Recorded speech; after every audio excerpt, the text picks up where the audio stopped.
DreAllDay.com. Dre Baldwin, DreAllDay.com. This topic is about questioning everything. And before I get into this, I'm going to tell you I send a daily motivation text every day. You want to get it, just text me at 305-384-6894. The number is down below in the description from where you are watching this. And this topic is really around the subject of being a critical thinker.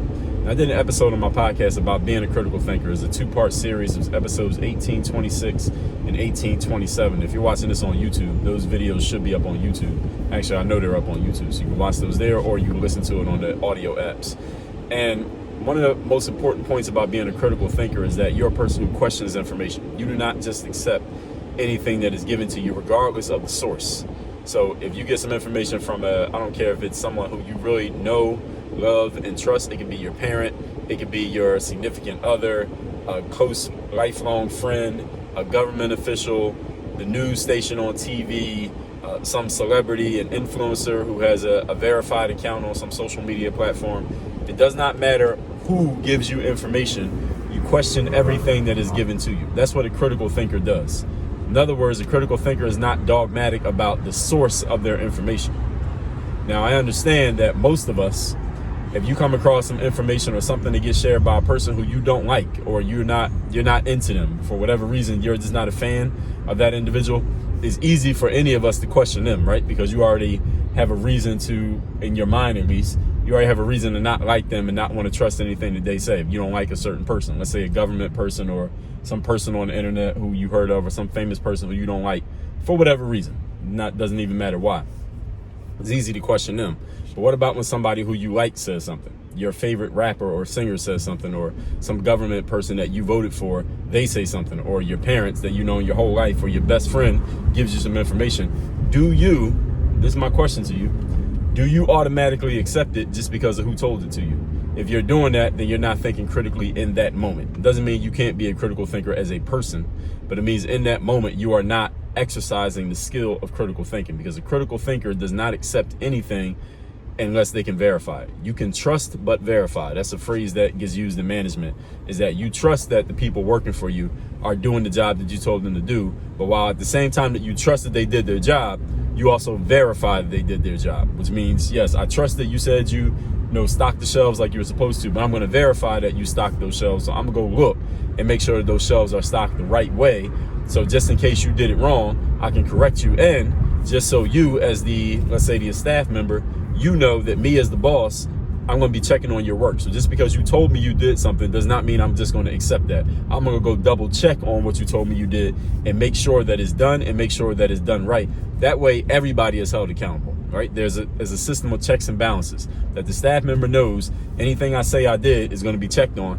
And the boss, the manager, knows anything they told me they did, I need to go check on to make sure that it actually got done. They're not just paying me lip service and just saying that they did something that they didn't actually do. This is all part of critical thinking. A critical thinker is always questioning. A critical thinker is always asking, how does that make sense? All right, how do we know that that's true? How do we know that that's factual? How did you come to this conclusion? Why do you believe that? Why are you against this way of thinking, but you're for this way of thinking? And when, as a critical thinker, if you start asking these questions of people, here's something that you're going to come across, because I am a person who, I've been this type of thinker for a long time. Even when I was a kid, before I even could call it, before I even languaged it as critical thinking, before I was teaching it or talking to people about it, I've always been this type of person who I would always question things. I was the type of person who wouldn't go with the status quo, not the status quo, but go with what everybody in the group was thinking, or what some people call group think. I would kind of go against that. I would say, well, wait a minute. Why are we all so quick to adopt this particular opinion? Have we thought about it this way? Or how do we know that this is true? And people would get exasperated, people would get annoyed and say, oh, why do you got to be, and people would say, well, you got to be the oddball, you got to be the one to go against the grain, or you're just doing that. Even to this day, not to me all the time, but I hear people say this. They'll say, oh, well, you're just going against the grain just so you can stand out, so you can get some attention, so you can get what some of you call clout on social media. But this is way before social media. These kind of things would happen when you deal with a bunch of people who are not critical thinkers. Usually they get attracted to each other, they form a group, and because unfortunately there are more people out there who are not critical thinkers than there are critical thinkers, there's a bigger group of non-critical thinkers, and they will form together and they will try to kind of pressure the critical thinkers into not being critical thinkers. And I think we've seen a lot of examples of this over the last couple of years. Oh, well, you have this opinion. Well, look, all of us, which is way more than you, we have this opinion. Why are you trying to go against the grain? Why are you trying to be different from all of us? Why are you trying to stand out by just having a different opinion when that's not even the point? The point is, if something doesn't make sense, it doesn't make sense. It doesn't matter if a million people all agree on something. If a million people agree on something that doesn't make sense, then it still doesn't make sense. And if one person is doing something that does make sense, then it still does make sense, even if it's only one person. So this is the mentality that all of us need to accept as critical thinkers, and our ability to question things, our willingness to question things, and our unwillingness to accept something just because there is a consensus opinion around it. My question to you then is, how often are you doing this? How often are you questioning the information that is given to you? How much are you just accepting something based on who said it? And also on the other side of that, how often are you rejecting something based on who said it?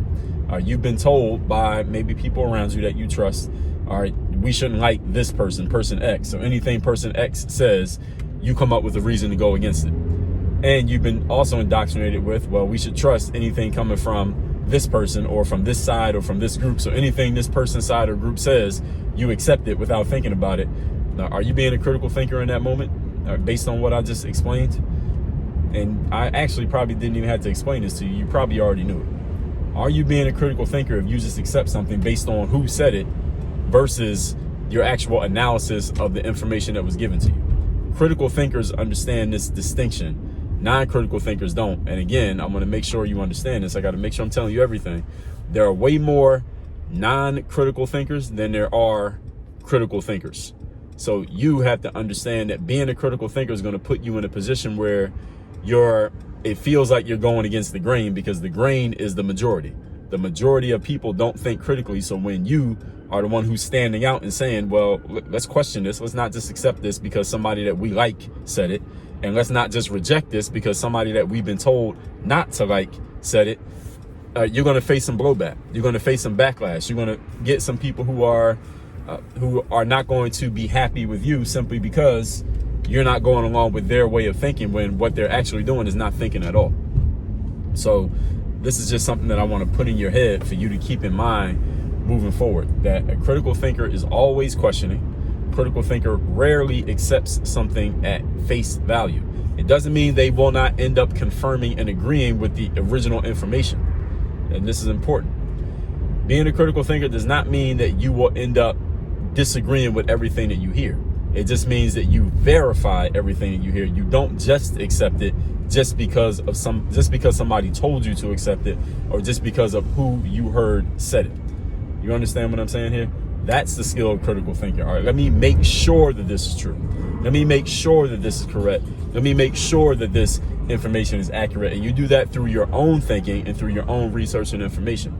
And I'm gonna do a separate video, because I'm gonna make this a separate conversation that I want to have about when it comes to gathering information and from where you are getting your information. But I'll do that in a separate video. So this one is just about that skill of critical thinking and you having the courage to think critically, even though right now in life and in the world, a whole lot of non-critical thinking is the very thing that is being rewarded, promoted, accepted, and encouraged. Be willing to go against that grain. There are some grains you should go against and some grains that you shouldn't. This is one that you should be willing to go against. And I need to back up here. All that said, send me a text. You want to get my daily motivation text straight to your phone every single day. My direct number to text me is 305-384-6894. Work on your game. Dre all day. Oh yeah, one more thing. You want to get into my Bulletproof Mastermind. That's my group mastermind program where every week I do a live training on mindset and on business. Keep your mind on point, keep you focused. Make sure that your game is where it needs to be. That link is workonyourgameuniversity.com. That is also down below in the notes along with that number to text me. Work on your game. Dre all day.